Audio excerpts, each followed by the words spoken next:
And good morning from Idaho. Alpine guy here. Snow melted again, but we got a rainstorm coming in, and they're predicting some snow up in the mountains. So it's just starting to drizzle, but I'm going to make a real quick video on how I seal these frameless windows on the exterior on the top edge. So on my main slide, here's a frameless window. And of course on the other main slide, you see two frameless windows. And then way up front, there's a frameless window up in the bedroom. And I seal the top edge of these frameless windows, and then I wrap it around the corner radius down about 2 or 3 inches after the curve. So before the rain stops me from doing this, we'll make a quick trip up the ladder if the old man don't fall off and break a leg or something like that. And there we go, we're up on the ladder, and we're looking at the top of this kitchen frameless window. And if you notice, you'll see that I've laid a bead of clear silicone in here all along the edge. Oops, bending backwards a little bit, that's not good. And we'll come on down around the edge. You can see where the radius of the window frame is at, right in here. And you can see where I stopped the sealant right there. I could have run it all the way down, I suppose, but I really didn't see the need to do that. And if you lay a bead of clear RTV or RV silicone, Proflex is what I like to use. If you lay that around this upper area and around this radius of each and every one of your frameless windows, and we'll get off of here before I do something stupid and do a 1.5 gainer off the ladder. If you lay a bead on every one of those frameless windows, it's going to prevent any water from getting in through that frameless window seam. And these frameless windows, the seal is all on the inside, and then the glass panels themselves are bonded to this frame, and it sits up against the edge of the Falon wall.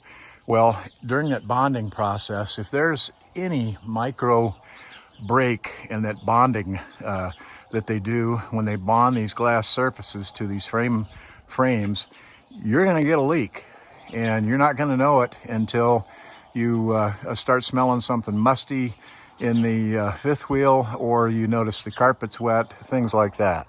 I did all of these frameless windows several years ago with that bead of silicone along the top edge and around the radiuses.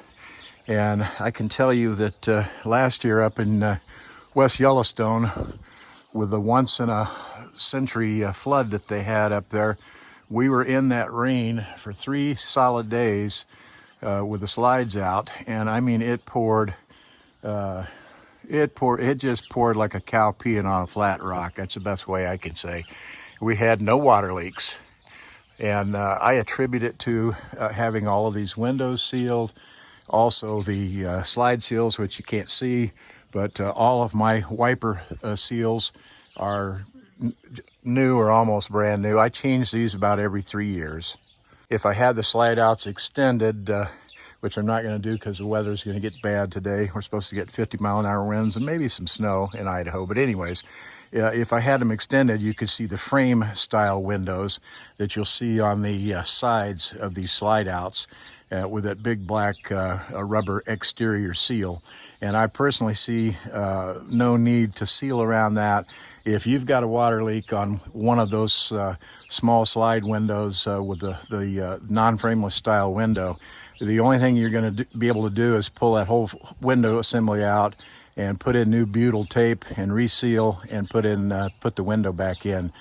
Trying to seal around that black rubber is it's a waste of time, and you're not going to accomplish anything. Hopefully this short video I've made for you explains exactly what I was talking about when I say seal the top edge of these frameless windows. And I don't care if your Alpine is brand new or if it's 10 years old like mine, they need to be sealed.